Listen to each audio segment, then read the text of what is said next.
اعوذ باللہ من الشیطان الرجیم بسم اللہ الرحمن الرحیم یسألونک عن الحلہ، اے نبی آپ سے پوچھ رہے ہیں چاند کی گھٹتی بڑھتی صورتوں کے بارے میں۔ قل ہی مواقیت للناس والحج، کہہ دیجئے یہ لوگوں کے لیے ایک اوقات کا تعین ہے، کیلنڈر ہے، اور حج کے لیے۔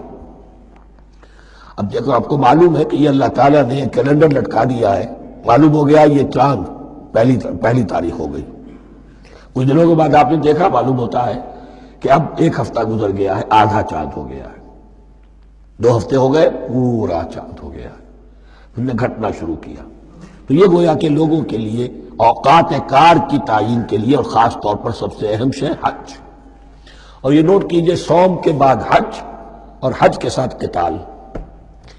حج وہ عبادت ہے جو ایک خاص جگہ پر ہو سکتی ہے، نماز ہر جگہ ہو سکتی ہے، روزہ ہر جگہ ہو سکتا ہے، عبادت اور ہر جگہ ہو سکتی ہے، اور زکوٰۃ ہر جگہ دی جا سکتی ہے، حج تو وہی ہوگا۔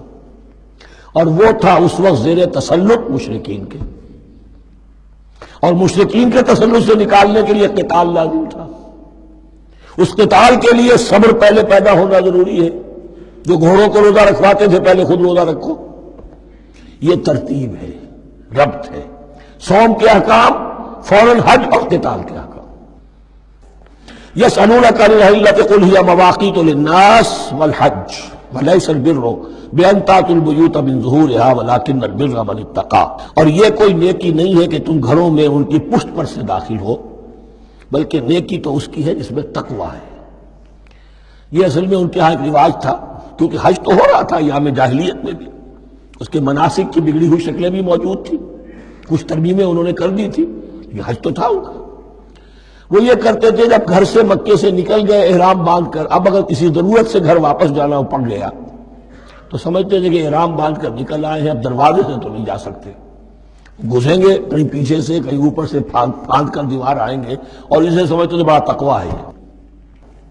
فرمایا یہ کوئی نیکی کی بات نہیں، یہ سرے سے نیکی نہیں۔ ولیس البر، یہ ہرگز نیکی نہیں ہے ان تأتوا البیوت من ظہورها، کہ تم ان کے گھروں میں داخل ہو ان کے پچھواڑے سے، ولکن البر من اتقی۔ اب یہاں اس پوری آیت کو ذہن میں رکھ لیجئے، آیت البر کے آخر میں لفظ تھا اولئک هم المتقون ولکن البر من اتقی۔ گویا کہ وہ پورا تصور جو ہے یہاں پر جو آیا بر میں آ چکا ہے، اس کو اس لفظ کے حوالے سے اس پورے تصور کو پھر آپ نے ذہن میں تازہ کر دیا۔ وَأْتُوا الْبُيُوتَ مِنْ أَبْوَابِهَا، گھروں میں داخل ہو ان کے دروازوں سے، وَاتَّقُوا اللَّهَ لَعَلَّكُمْ تُفْلِحُونَ، اور اللہ کا تقوی اختیار کرو تاکہ تم فلاح پاؤ۔ وَقَاتِلُوا فِي سَبِيلِ اللَّهِ الَّذِينَ يُقَاتِلُونَكُمْ، لیجئے قتال آ گیا۔ اب یہ تیسری کڑی آ گئی نا، ایک لڑی عبادات کی، ایک لڑی معاملات کی، ایک لڑی انفاق کی، ایک لڑی قتال کی، یہ چوتھی کڑی ہے۔ وَقَاتِلُوا فِي سَبِيلِ اللَّهِ الَّذِينَ يُقَاتِلُونَ، اللہ قتال کرو اللہ کی راہ میں ان سے جو تم سے قتال کر رہے ہیں۔ وَلَا تَعْتَدُوا، لیکن حد سے تجاوز نہ کرو۔ إِنَّ اللَّهَ لَا يُحِبُّ الْمُعْتَدِينَ، اللہ تعالی حد سے تجاوز کرنے والوں کو پسند نہیں کرتا۔ وَاقْتُلُوهُمْ حَيْثُ ثَقِفْتُمُوهُمْ، انہیں قتل کرو جہاں بھی پاؤ۔ وَأَخْرِجُوهُمْ مِنْ حَيْثُ أَخْرَجُوكُمْ، اور نکالو انہیں وہاں سے جہاں سے انہوں نے تمہیں نکالا ہے۔ مہاجرین کہاں سے نکالے گئے تھے؟ مکے سے۔ محمد الرسول اللہ پر وہاں پر حیات تنگ کر دی گئی تھی، قافیہ تنگ کر دیا گیا تھا، تبھی تو آپ نے ہجرت کی۔ نکالو انہیں وہاں سے جہاں سے انہوں نے تمہیں نکالا ہے۔ والفتنة اشد من القتل، اور یہ خیال نہ رہے کہ قتل اور خون ریزی جو ہے تو بری بات ہے، فتنہ اس سے بھی زیادہ بری بات ہے۔ فتنہ کیا ہے؟ ایسے حالات جن میں کہ انسان اللہ خدا واحد کی بندگی نہ کر سکے، اسے غلط کاموں پر مجبور کیا جائے، حرام خوری پر مجبور ہو گیا ہو، یہ سارے حالات فتنہ ہیں۔ تو قتل اور خون ریزی اتنی بری شے نہیں ہے جتنی فتنہ۔ والفتنة اشد من القتل ولا تقاتلوهم عند المسجد الحرام حتى يقاتلوكم فيه، ہاں مسجد حرام وہ چونکہ اسے تو امن کی جگہ بنا دیا گیا ہے، ان سے جنگ مت کرو مسجد حرام کے پاس جو بھی حرم کا علاقہ ہے، حتیٰ یقاتلوکم، یہاں تک کہ وہ خود تم سے قتال کریں اس میں۔ فَإِن قَاتَلُوكُمْ، پھر اگر وہ تم سے قتال کرتے جنگ کرتے ہیں، فَاقْتُلُوهُمْ، تو قتل کرو انہیں۔ كَذَلِكَ جَزَاءُ الْكَافِرِينَ، یہی بدلہ ہے کافروں کا۔ وَفَإِنِ انتهوا فَإِنَّ اللَّهَ غَفُورٌ رَحِيمٌ، اگر وہ بعد آ جائے تو اللہ غفور اور رحیم ہے۔ وَقَاتِلُوهُمْ حَتَّى لَا تَكُونَ فِتْنَةٌ وَيَكُونَ الدِّينُ لِلَّهِ۔ اب جب یہ جنگ کا مرحلہ شروع ہو گیا ہے دعوت محمدی کے سلسلے میں صلی اللہ علیہ وسلم، تو مسلمانوں جان لو ایک دور تھا 12-13 برس تک تمہیں حکم تھا کفو ایدیکم، مارے کھاؤ ہاتھ نہ اٹھاؤ۔ اب یہ نیا دور آ گیا ہے، تمہاری دعوت و تحریک جو ہے وہ نئے دور میں داخل ہو گئی ہے۔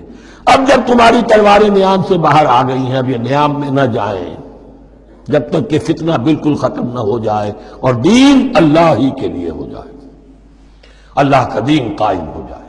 یہ آیت دوبارہ آئے گی اور زیادہ نکھری ہوئی شان کے ساتھ سورہ انفال میں، وَقَاتِلُوهُمْ حَتَّى لَا تَكُونَ فِتْنَةٌ وَيَكُونَ الدِّينُ كُلُّهُ لِلَّهِ۔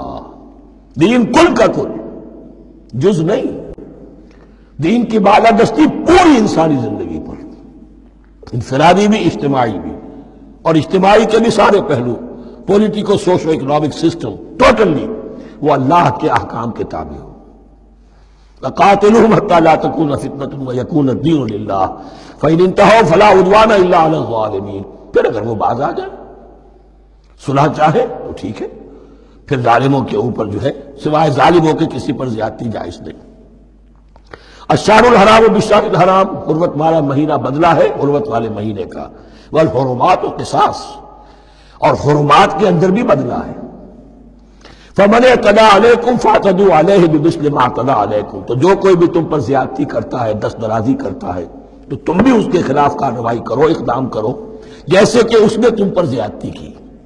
وَاتَّقُوا اللَّهَ، اور اللہ کا تقوی اختیار کرو۔ وَاعْلَمُوا أَنَّ اللَّهَ مَعَ الْمُتَّقِينَ، اور یہ جان لو کہ اللہ ساتھ ہے متقیوں کے، یعنی اللہ کی تائید، نصرت، اس کی مدد آئے گی اہل تقوی کے لیے۔